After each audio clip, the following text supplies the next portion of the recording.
राजेंद्र प्रसाद एक भारतीय स्वतंत्रता सेनानी और स्वतंत्र भारत के पहले राष्ट्रपति थे। उनका जन्म 3 दिसंबर 1884 को बिहार के जीरादेई में संस्कृत के विद्वान महादेव सहाय और कमलेश्वरी देवी के यहाँ हुआ था। राजेंद्र प्रसाद उनके 5 बच्चों में सबसे छोटे थे। शिक्षा और प्रारंभिक जीवन। राजेंद्र प्रसाद ने अपनी प्रारंभिक शिक्षा घर पर प्राप्त की, जहां उनके पिता ने उन्हें संस्कृत, हिंदी और अंकगणित की शिक्षा दी। बाद में उन्होंने एक स्थानीय स्कूल में पढ़ाई की, जहां उन्होंने अंग्रेजी और फारसी सीखी। 1898 में उन्होंने पटना में टी.के. घोष अकादमी में प्रवेश लिया, जहां उन्होंने 5 वर्षों तक अध्ययन किया। 1902 में उन्होंने विज्ञान का अध्ययन करने के लिए कलकत्ता, अब कोलकाता में प्रेसिडेंसी कॉलेज में प्रवेश लिया, लेकिन जल्द ही सामाजिक और राजनीतिक मुद्दों में उनकी रुचि के कारण कला के अध्ययन में बदल गए। राजनीतिक जीवन। राजेंद्र प्रसाद का राजनीतिक जीवन 1911 में शुरू हुआ, जब वे भारतीय राष्ट्रीय कांग्रेस में शामिल हुए। उन्होंने 1920 में महात्मा गांधी द्वारा शुरू किए गए असहयोग आंदोलन में भाग लिया और विभिन्न स्वतंत्रता आंदोलनों में भाग लेने के लिए उन्हें कई बार गिरफ्तार किया गया। 1934 में उन्हें भारतीय राष्ट्रीय कांग्रेस के अध्यक्ष के रूप में चुना गया और अगले 3 वर्षों तक इस पद पर रहे। 1942 में उन्हें भारत छोड़ो आंदोलन में शामिल होने के लिए ब्रिटिश अधिकारियों द्वारा गिरफ्तार किया गया था। 3 साल जेल में बिताने के बाद 1945 में उन्हें रिहा कर दिया गया। अपनी रिहाई के बाद उन्होंने भारतीय स्वतंत्रता के लिए वार्ताओं में सक्रिय भूमिका निभाई और भारतीय संविधान का मसौदा तैयार करने वाली संविधान सभा के सदस्य थे। 1947 में भारत को स्वतंत्रता मिलने के बाद राजेंद्र प्रसाद को संविधान सभा के अध्यक्ष के रूप में चुना गया था। 26 जनवरी 1950 को देश के गणतंत्र बनने पर उन्हें भारत के पहले राष्ट्रपति के रूप में भी चुना गया था। उन्होंने 1950 से 1962 तक 2 बार भारत के राष्ट्रपति के रूप में कार्य किया। राष्ट्रपति के रूप में अपने कार्यकाल के दौरान राजेंद्र प्रसाद अपनी सादगी और विनम्रता के लिए जाने जाते थे। उन्होंने पूरे देश में बड़े पैमाने पर यात्रा की, जीवन के सभी क्षेत्रों के लोगों से मिले और सभी के द्वारा प्यार और सम्मान किया गया। उन्होंने भारत में शिक्षा और कृषि के विकास में भी महत्वपूर्ण भूमिका निभाई। निजी जीवन। राजेंद्र प्रसाद ने 1900 में राजवंशी देवी से शादी की और उनके 3 बच्चे हुए। 1935 में उनकी पत्नी की मृत्यु हो गई और उन्होंने कभी दोबारा शादी नहीं की। राजेंद्र प्रसाद एक गहरे धार्मिक व्यक्ति थे और अपनी सरल जीवन शैली के लिए जाने जाते थे। वह शाकाहारी थे और बागवानी के प्रति अपने प्रेम के लिए जाने जाते थे। विरासत। राजेंद्र प्रसाद भारतीय स्वतंत्रता आंदोलन के सबसे प्रमुख नेताओं में से एक थे और उन्होंने एक स्वतंत्र राष्ट्र के रूप में भारत के विकास में महत्वपूर्ण भूमिका निभाई। वे धर्मनिरपेक्षता के प्रबल पक्षधर थे और उन्होंने जीवन पर्यंत सांप्रदायिक सद्भाव को बढ़ावा देने के लिए कार्य किया। 1962 में उन्हें भारत के सर्वोच्च नागरिक पुरस्कार भारत रत्न से सम्मानित किया गया। 28 फरवरी 1963 को उनकी मृत्यु के बाद भारत सरकार ने 7 दिनों के राजकीय शोक की घोषणा की। आज उन्हें एक महान नेता और स्वतंत्रता के लिए भारत के संघर्ष के प्रतीक के रूप में याद किया जाता है।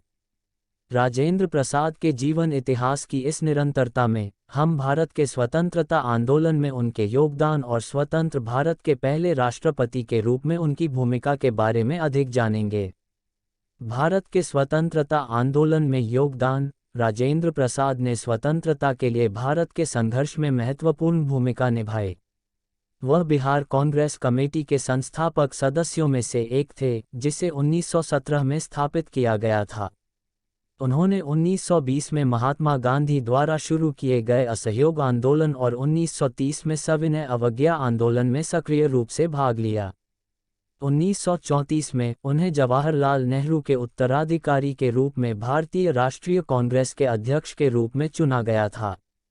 कांग्रेस के अध्यक्ष के रूप में अपने कार्यकाल के दौरान उन्होंने समाज के दलित वर्गों के उत्थान की वकालत की और राष्ट्रभाषा के रूप में हिंदी के प्रयोग को बढ़ावा दिया।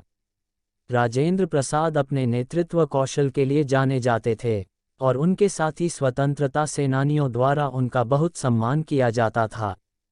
उन्होंने ब्रिटिश शासन के खिलाफ विभिन्न विरोधों और आंदोलनों के आयोजन में महत्वपूर्ण भूमिका निभाई, जिसके कारण अंततः 1947 में भारत की स्वतंत्रता हुई।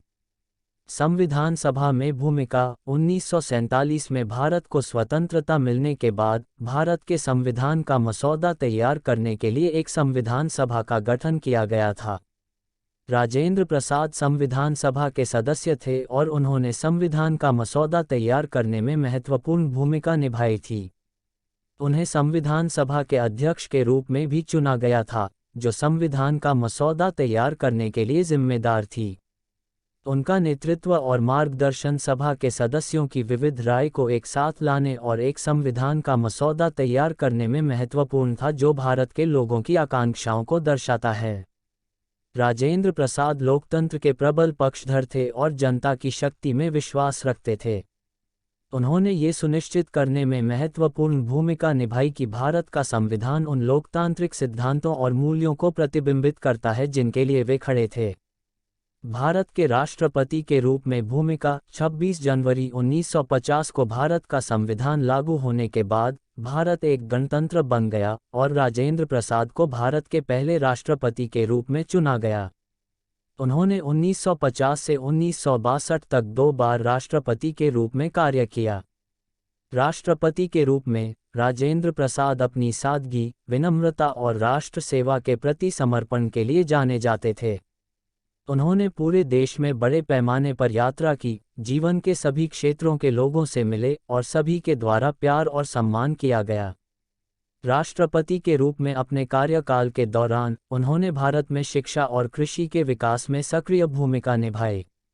उनका मानना था कि शिक्षा राष्ट्र के विकास की कुंजी है और उन्होंने सभी स्तरों पर शिक्षा को बढ़ावा देने के लिए काम किया। राजेंद्र प्रसाद धर्मनिरपेक्षता के भी प्रबल पक्षधर थे और उन्होंने जीवन भर सांप्रदायिक सद्भाव को बढ़ावा देने के लिए काम किया। उनका मानना था कि सभी धर्मों का सम्मान किया जाना चाहिए और लोगों को अपने धर्म का स्वतंत्र रूप से अभ्यास करने की अनुमति दी जानी चाहिए। अंतिम वर्ष और विरासत। राजेंद्र प्रसाद 2 कार्यकालों तक सेवा देने के बाद 1962 में राष्ट्रपति पद से सेवानिवृत्त हुए। अपनी सेवानिवृत्ति के बाद उन्होंने समाज की भलाई के लिए काम करना जारी रखा और विभिन्न सामाजिक और सांस्कृतिक गतिविधियों में शामिल रहे। 28 फरवरी 1963 को 78 वर्ष की आयु में उनका निधन हो गया।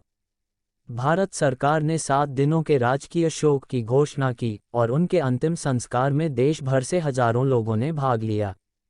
राजेंद्र प्रसाद की विरासत जीवित है और उन्हें एक महान नेता और स्वतंत्रता के लिए भारत के संघर्ष के प्रतीक के रूप में याद किया जाता है। वह एक सच्चे देशभक्त थे जिन्होंने अपना जीवन राष्ट्र की सेवा के लिए समर्पित कर दिया और यह सुनिश्चित करने के लिए अथक परिश्रम किया कि भारत एक स्वतंत्र और लोकतांत्रिक देश बने।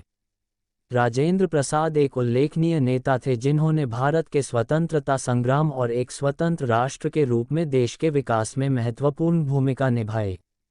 वह महान सत्यनिष्ठा, सादगी और विनम्रता के व्यक्ति थे और राष्ट्र के लिए उनके योगदान को हमेशा याद किया जाएगा। राजेंद्र प्रसाद का विवाह राजवंशी देवी से हुआ था, जो विद्वानों और कवियों के परिवार से थीं।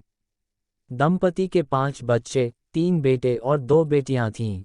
अपने व्यस्त राजनीतिक जीवन के बावजूद राजेंद्र प्रसाद एक समर्पित पति और पिता थे। उन्होंने जब भी संभव हो अपने परिवार के साथ समय बिताने का निश्चय किया और उनके लिए समर्थन और प्रेरणा के स्रोत थे।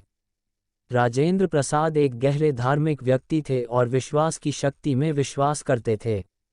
उनका शिक्षा की शक्ति में भी दृढ़ विश्वास था और उनका मानना था कि यह राष्ट्र की प्रगति और विकास की कुंजी है। उन्होंने एक बार प्रसिद्ध रूप से कहा था, कोई भी राष्ट्र अपने शिक्षकों के स्तर से ऊपर नहीं उठ सकता। राजेंद्र प्रसाद हिंदी भाषा के कट्टर समर्थक थे और उनका मानना था कि यह भारत की राष्ट्रभाषा होनी चाहिए। उन्होंने हिंदी के उपयोग को बढ़ावा देने के लिए अथक प्रयास किया और इसे भारत की आधिकारिक भाषाओं में से एक बनाने में महत्वपूर्ण भूमिका निभाई। शिक्षा में योगदान। शिक्षा के क्षेत्र में राजेंद्र प्रसाद का योगदान महत्वपूर्ण था। वे शिक्षा के प्रबल पक्षधर थे और उनका मानना था कि यह राष्ट्र की प्रगति और विकास की कुंजी है। उन्होंने बिहार विद्यापीठ सहित बिहार में कई शैक्षणिक संस्थानों की स्थापना में सक्रिय भूमिका निभाई, जिसकी स्थापना 1921 में हुई थी। बिहार विद्यापीठ की स्थापना हिंदी और अन्य भारतीय भाषाओं के अध्ययन को बढ़ावा देने के उद्देश्य से की गई थी और यह पहले में से एक था। भारत में विश्वविद्यालय हिंदी में पाठ्यक्रम प्रदान करने के लिए राजेंद्र प्रसाद ने 1960 में रांची विश्वविद्यालय की स्थापना में भी महत्वपूर्ण भूमिका निभाई थी। शिक्षा के क्षेत्र में अपने काम के अलावा राजेंद्र प्रसाद विभिन्न सामाजिक और सांस्कृतिक गतिविधियों में भी शामिल थे। वह कला का संरक्षक थे और संगीत और साहित्य का बहुत बड़ा प्रेमी था। सम्मान और पुरस्कार। राजेंद्र प्रसाद को अपने जीवन काल में 1962 में भारत रत्न, भारत का सर्वोच्च नागरिक पुरस्कार सहित कई सम्मान और पुरस्कार मिले। विश्व शांति के लिए उनके योगदान के लिए उन्हें 1953 में लेनिन शांति पुरस्कार से भी सम्मानित किया गया था। शिक्षा के क्षेत्र में उनके योगदान की मान्यता में 1970 में उनके सम्मान में बिहार विश्वविद्यालय का नाम बदलकर राजेंद्र कृषि विश्वविद्यालय कर दिया गया। निष्कर्ष। राजेंद्र प्रसाद एक उल्लेखनीय नेता और सच्चे देशभक्त थे जिन्होंने अपना जीवन राष्ट्र की सेवा के लिए समर्पित कर दिया। स्वतंत्रता संग्राम में उनका योगदान, भारत के संविधान का मसौदा तैयार करने में उनका नेतृत्व और भारत के पहले राष्ट्रपति के रूप में उनकी सेवा समाज की बेहतरी के लिए उनकी प्रतिबद्धता का एक वसीयतनामा है। वह महान निष्ठा, सादगी और विनम्रता के व्यक्ति थे और उनकी विरासत आज भी जीवित है। उन्हें हमेशा भारत के स्वतंत्रता संग्राम के प्रतीक और आने वाली पीढ़ियों के लिए प्रेरणा स्रोत के रूप में याद किया जाएगा। अंत में, राजेंद्र प्रसाद का जीवन साहस, दृढ़ता और राष्ट्र सेवा की कहानी है। वह एक दूरदर्शी नेता थे जिन्होंने भारत और इसके लोगों के बेहतर भविष्य के निर्माण के लिए अथक प्रयास किया। उनकी विरासत एक बेहतर और अधिक न्यायपूर्ण समाज के निर्माण के हमारे प्रयासों में हमें प्रेरित और मार्गदर्शन करती रहेगी। राजेंद्र प्रसाद का निधन 28 फरवरी 1963 को 78 वर्ष की आयु में हुआ था। उनकी मृत्यु पर पूरे भारत के लोगों ने शोक व्यक्त किया था और उन्हें राजकीय अंतिम संस्कार दिया गया था। राष्ट्र के लिए उनका योगदान अतुलनीय था और उन्हें हमेशा भारत के इतिहास में सबसे महान नेताओं में से एक के रूप में याद किया जाएगा। उनकी विरासत आज भी लोगों को प्रेरित करती है और उनकी ईमानदारी, सत्यनिष्ठा और राष्ट्र के प्रति निस्वार्थ सेवा के आदर्श हमारा मार्गदर्शन करते रहते हैं। उनके सम्मान में कई संस्थानों, सड़कों और सार्वजनिक स्थानों के नाम उनके नाम पर रखे गए हैं। बिहार में उनकी जन्मस्थली को एक संग्रहालय में बदल दिया गया है, जो देश भर के पर्यटकों को आकर्षित करता है। एक समर्पित और निस्वार्थ व्यक्ति समाज की भलाई के लिए क्या हासिल कर सकता है, इसका एक ज्वलंत उदाहरण राजेंद्र प्रसाद का जीवन है। उनके नेतृत्व, दृष्टि और राष्ट्र के प्रति प्रतिबद्धता को हमेशा याद किया जाएगा और मनाया जाएगा। अंत में, राजेंद्र प्रसाद का जीवन हम सभी के लिए एक प्रेरणा है। उनकी विरासत एक बेहतर और अधिक न्यायपूर्ण समाज के निर्माण के हमारे प्रयासों में हमारा मार्गदर्शन करती रहती है। उन्हें हमेशा एक महान नेता, देशभक्त और मानवतावादी के रूप में याद किया जाएगा, जिनका जीवन और कार्य आने वाली पीढ़ियों को प्रेरित करता रहेगा।